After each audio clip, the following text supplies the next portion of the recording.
Hey, it's me, money. Yeah, the dollar bill, the thing you stress about at 2 a.m., the thing in your wallet, your bank app, your I'll deal with it later pile. I've been in a lot of wallets, a lot of joint accounts, a lot of wedding cards that said for your future together in cursive. And I need to tell you something nobody tells brides. Half of American marriages end in divorce. 50%. A literal coin flip. And when it ends, the woman usually walks away with way less than the man. Not because she did anything wrong, because of stuff that happened quietly, for years, while everyone was busy being in love. I watched it happen to someone. Her name is Julie. Grab a coffee. This one's a ride. Julie was 27, madly in love with Daniel. He had a solid tech job, good salary, nice smile, the whole thing. She was a teacher. Stable paycheck. Not flashy, but reliable.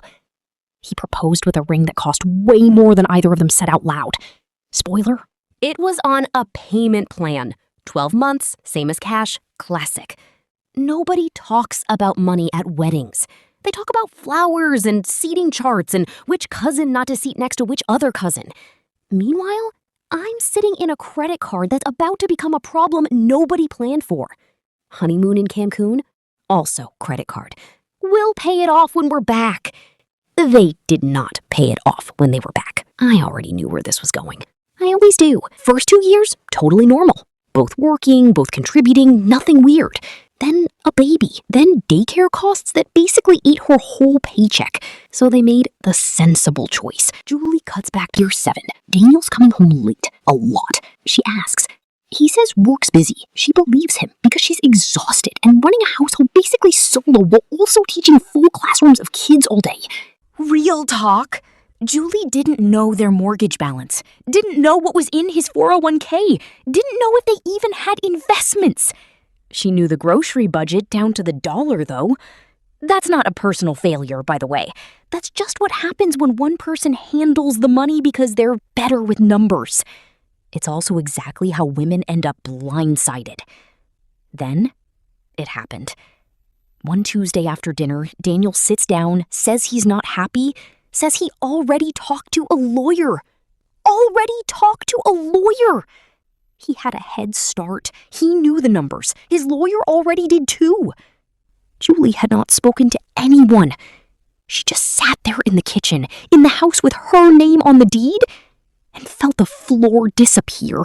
She didn't cry that night. She just kept thinking one thing. How much money do I have? She genuinely didn't know. Okay, real talk moment. Let me drop some facts. Divorce rate in the US? Close to 50%. Half of all first marriages. For second marriages, even higher. After divorce, women's household income drops by an average of 41%. Men's drops about 23%. Not because courts are unfair. Most states split assets equally on paper. The gap exists because of what happened during the marriage. Years out of the workforce. Accounts not in her name. Not knowing what existed to even negotiate for it. And the one that really gets me, women who divorce after 50, called gray divorce, well, not his wealth, her own. I was sitting in those retirement accounts the whole time. Could have been hers. Nobody ever put her name on them. Julie called a divorce lawyer 3 days after that Tuesday. She didn't have money for the retainer. She put it on a credit card. The irony was not lost on her. First question the lawyer asked, do you have a complete list of all marital assets? She did not. Spent 2 weeks digging through statements for accounts she had lived with for 7 years and barely understood. Found a joint credit card with a $9,000 balance she had no idea about. Found an old 401k from Daniel's previous job he never transferred. Found a home equity line of credit they had taken out 2 years ago. Still had a balance. Here's the thing nobody tells you about divorce.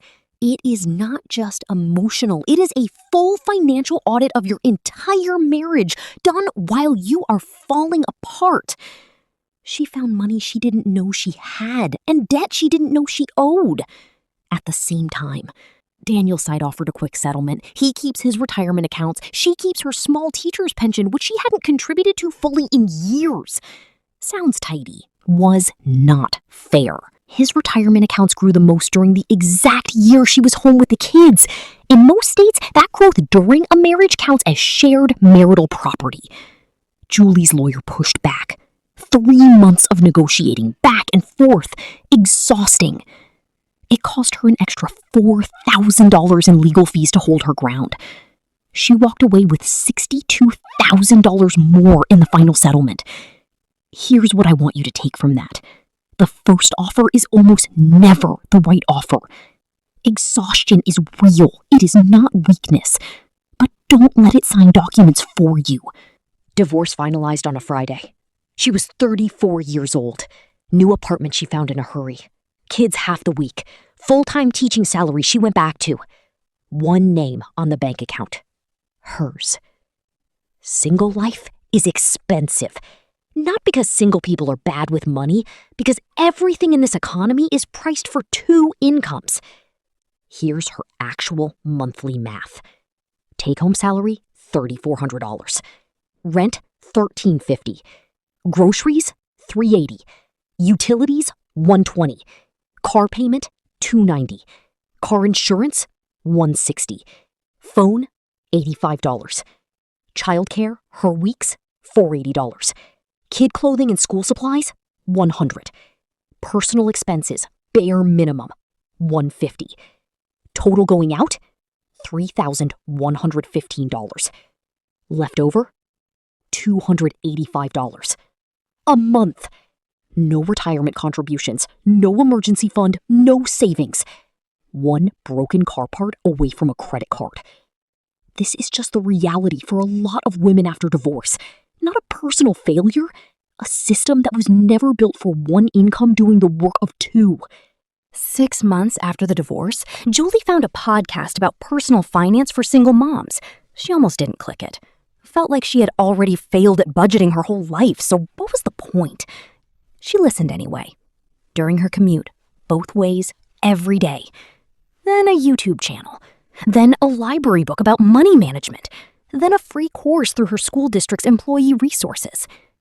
Here's the thing about financial education. It doesn't work like a crash diet where you try it for a week, see nothing, and quit. It works like compound interest. Small understanding building on itself quietly until one day you realize you are not scared anymore. Fear of money is almost always fear of the unknown. The moment Julie understood how a budget actually worked, not as punishment but as a map, everything shifted. Here's exactly what Julie did, step by step, steal all of this. Step 1, know your real number. Added up everything coming in, salary, child support, any side income, written down, not guessed. Step 2, track every dollar for 30 days. Not to beat herself up, just to see clearly. She was shocked. $41 a month on coffee she didn't even notice. $60 on subscription she forgot she had. Not shame, just information. Step 3, 3 buckets. Needs. Everything that keeps her and the kids alive and housed. Wants? Small joys stayed in the budget. A budget with 0 fun always fails. Future. Savings. Even if it starts at $20 a month. Step 4, emergency fund first. Before investing, before extra debt payments, before anything else. 3 months of expenses in a savings account she couldn't easily touch. It took her 11 months. The day she hit it, she cried in her car in the school parking lot. For the first time in her adult life, she had a financial cushion with only her name on it. Step 5, retirement no matter what. Pension contributions back to full. Roth IRA opened at $50 a month, increased by $10 every 3 months as the budget stabilized. Slow, deliberate, hers. During the marriage, most of the credit had been in Daniel's name or joint. Her individual credit score was okay. Not terrible, not strong. She got a secured credit card, put one recurring bill on it, her phone, paid it in full every single month. 6 months later, score improved. Second card, Low limit. Same strategy. 18 months in, her credit score climbed 71 points. Credit is not a trap.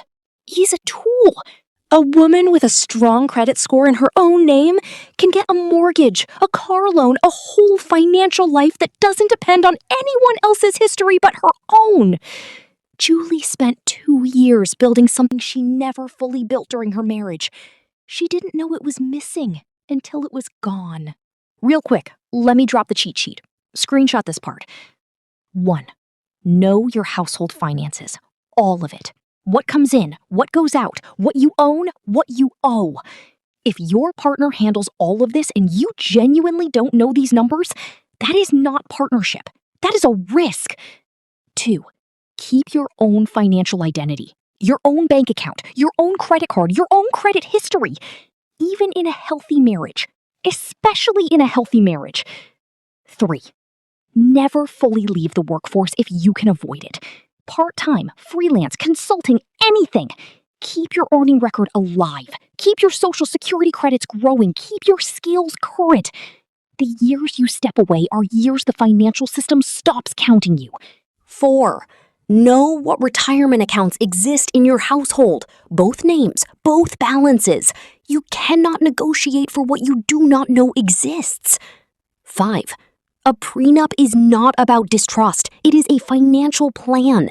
It forces a real money conversation before the wedding, which is exactly when you need to have it. 6. If divorce happens, do not take the first offer. Do not settle from exhaustion. Get a lawyer who understands asset division. The extra legal cost is almost always worth it. 7. Life after divorce is survivable. And it can be better. The women who rebuild become the most financially intentional people I have ever passed through because they know exactly what it costs to not pay attention. Julie is 37 now. Full-time teaching position, side income from tutoring 2 evenings a week. Emergency fund, fully funded. Pension and Roth IRA every single month without fail. Credit score, 741. Not rich, not soft life Instagram rich, but financially free in a way she never was during her marriage. Because every dollar that passes through her life, she knows where it comes from and where it goes. I am a dollar bill. I have no loyalty. I go where I am directed. I grow where I am invested. I disappear where I am ignored. I was in Julie's wedding card on her wedding day. I was in the credit card debt she didn't know about. I was in the retirement account no one told her existed. I was in the settlement she fought for. 4.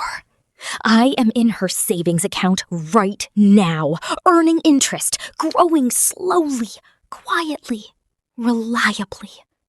She sees me now, and I am not going anywhere. If you are a woman who has never really looked at your household finances, today is the day. Not because anything is wrong, because you deserve to know. Subscribe to JUGUS. Send this to a woman who needs it.